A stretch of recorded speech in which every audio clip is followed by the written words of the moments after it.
Hi, welcome to the video. My name's Dychronic, and today we're taking a look at the Xur, his location, his random rolls, my recommendations for June 24th, 2022. And one thing I wanted to say before we get started with this video, you can skip to this time on screen if you don't want to hear about it, but unfortunately today is a sad day for history as Roe versus Wade Supreme Court decision was overturned and women no longer have a federal right to get an abortion. Now it's currently up to the states, so there are still going to be states that do allow it, but for the most part is not required for people to allow it. And I'm not going to get into picking one side or the other or talking a bit of details. I just wanted to point out that Bungie as a company, you can see them on Twitter, on their twabs, supporting good causes like this, supporting their employees. If they want to travel to a certain state to get certain procedures done, they will reimburse them. And time again, you see Bungie on, again, their twabs, on their tweets, doing good things like this, trying to support the people around them, their employees, no matter how long they take to fix a bug. Genuinely, Bungie usually makes great choices, and I'm proud to support them as a company. Anyways, let's go ahead and get started. First up, these Xur can be found in the hangar in the tower, in the top left section of the hangar right over here. You can find them right here next to the railing. I feel like these missiles here are a little bit dangerous, but you know, it's whatever. Anything interesting? Ooh, maybe. First up, the exotic weapon today is the Merciless, and if you didn't know, it has a couple ornaments that basically just change the color. Ooh, that's nice with some gold here. But furthermore, this is actually a weapon that has very high DPS output, especially with that new boots for the Warlock, the Rain of Fire. You can actually get bigger bonuses for Radiant stuff very easily when you're using Merciless, and this thing actually does really high DPS as a fusion rifle. If you've never heard of it, non-lethal hits with the projectiles make the weapon charge faster until the wielder gets a kill. And technically, as things charge faster, they do less damage per bolt, but overall your DPS does increase, and this one is kind of like kill clip. Reloading immediately after a kill increases the damage for a short period of time. That's just kill clip. For the most part, you're just going to focus on this bottom one, but I guess this does work with the Radiant thing. For the most part, this is used for PvE DPS, not much more to it. Up next for the Hunter exotic, we have the GWISIN vest. I think it's called GWISIN vest, correct me if I'm wrong. Honestly, this exotic is pretty trash.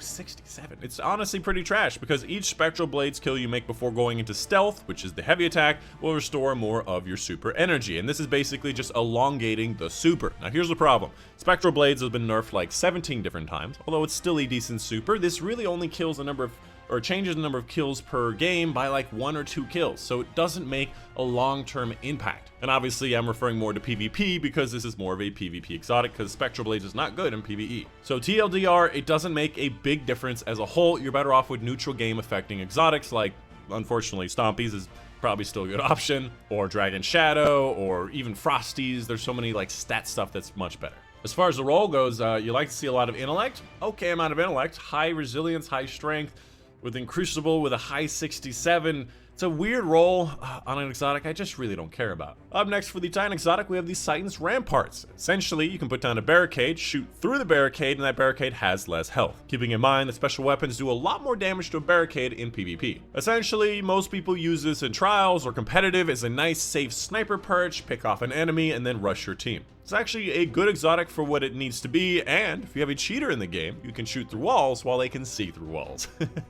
As far as the roll goes, 59 is very low, below average.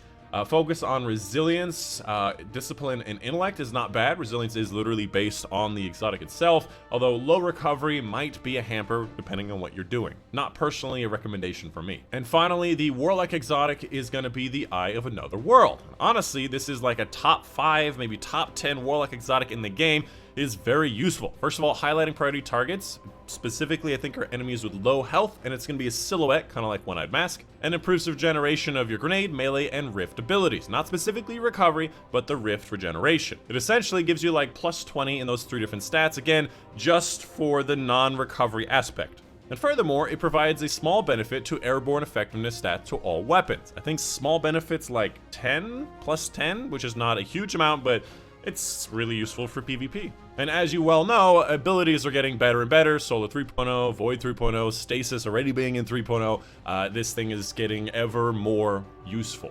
That being said, I still think that Ophidians is probably better overall, but it depends on what you want.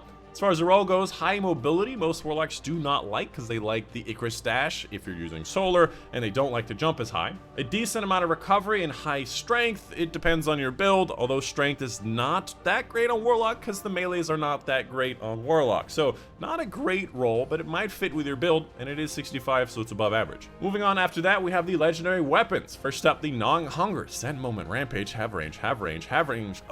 I wish it had more range. Not a bad roll. I personally really like Gnawing Hunger. It has excellent base stats, and I would recommend this roll. I just wish it had some range stuff in both of these columns. Following that, we have the 7 SERAPH VY7, which is going to be a Warmind cell creating thing. And again, this has accuracy. I don't know what Bungie keeps doing. They're giving weapons accuracy when they don't need accuracy. 4 times the charm. Vorpal, not really what you're looking for, but overall, not terrible, but weird that it has accuracy. Eternal BLAZON, not really my favorite. It's a 200 RPM, it's okay, but it just doesn't have amazing sets of perks, and stability is not really that useful on scouts. Following that, TOIL in Trouble, which is full auto, rampage, and assault mag. If you don't know, full auto actually increases the RPM very slightly. So does assault mag, etc., etc. Not a bad roll, though you'd like to see a bit more range. It does have full choke. Personally, I've never found the stats on this to be good for PvP. Following that, the Far Future, which cannot have Snapshot as an option. None of this really appeals to me that much for PvE as well. Following that, Tarantula, Field Prep, Box Breathing. Actually quite a good combo for PvE. It has Projection Fuse and some other stuff. It has a charge time. Unfortunately, these days, charge time does make it so it does less damage per shot, and I don't like that for PvE. I like more total ammo damage. But overall, a pretty good roll with these two options, and I would recommend it. And then finally, the Star and Shadows, which is Grave Robber Elemental Capacitor. Elemental Capacitor could be nice for really good handling, really good stability or recoil direction. Grave Robber's not really that great, and the rest of it is just kind of meh. Following that, for the Titan Armors. Again, I see Titan, you're going to see your class, and it's going to be different. First up, 62 high recovery, mobility, discipline. Not a bad combination. I like this. 64 resilience, recovery, discipline, and strength. I really like this one. I would recommend that one. 59 with resilience, discipline, strength. Okay. 60 with high resilience and some intellect is okay. Again, I think that chess piece is going to be a great pick for a lot of people. Following that, let's take a look at the different exotic weapon options. First up, for Hawkmoon, we have a moving target.